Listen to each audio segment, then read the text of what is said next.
Padre, Dime, tengo una hijo. pregunta. Y Dímelo. es que me cuesta comprender por qué Dios nos ha mandado este virus tan agresivo. ¿Cuál es la verdad? ¿Cuál es el propósito? Lo primero que te quiero aclarar es que Dios no lo manda, Dios lo permite, que es diferente.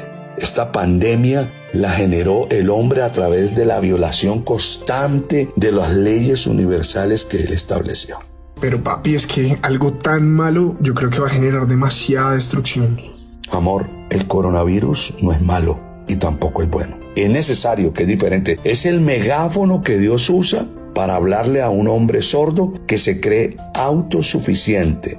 No existe nada malo. Si tú lo aceptas como malo, va a ser malo. La Biblia dice que lo que el hombre teme, eso es lo que le viene. Pero es que papi, es que mira, o sea, en este momento son tantas personas que se están contagiando en el mundo, miles de muertos, miles de afectados, personas sin trabajo, sin qué comer, tantos niños, ancianos, hombres, mujeres, no sé, papi, es como injusto. Pues déjame explicarte esto. Lo injusto no existe dentro del amor de Dios. Eso no existe. Existe en tu vida, que a veces no comprendemos profundidad de lo maravilloso que es el amor de Dios. Lo que sí existe es la justicia de Dios en Cristo.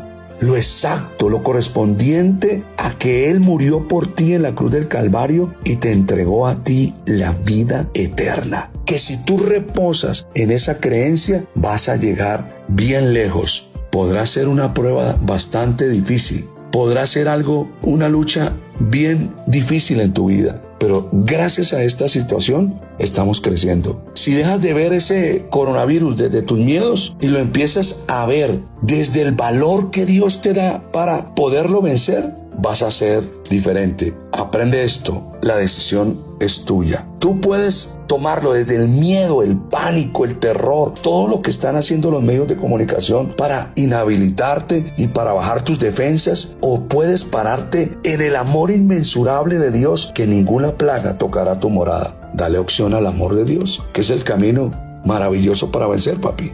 Pero padre, no sé, o sea, ¿y a qué te refieres cuando me dices que hay que darle la opción al amor? Hijo, conviértete en un ser invulnerable. Fortalécete en declarar que tú eres hijo de Dios, y entonces ese amor va a trabajar a favor de ti con el Espíritu Santo. Deja de ver problemas y empieza a ver oportunidades que puedes aprovechar para crecer en tu mundo espiritual. Desarrolla algo que se llama la aceptación. ¿Y cuál es la aceptación? Aceptación sin resignación. Y es que está el problema, pero me niego a rendirme frente a los desafíos que tiene. Los voy a asumir con valor para poder vencer. Vigila tu pensamiento, tu mundo espiritual, para que no te afecte el miedo.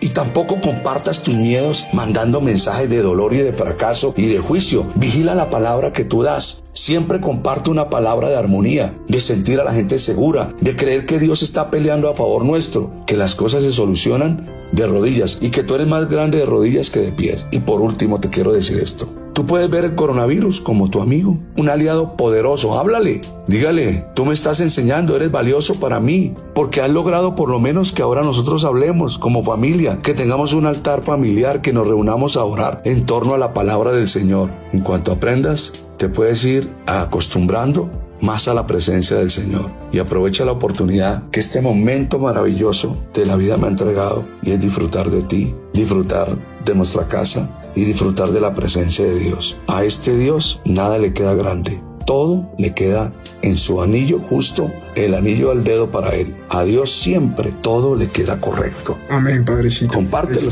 Entiendo. Chao. Entiendo más. Te amo. Te amo, Comparte padre. este mensaje.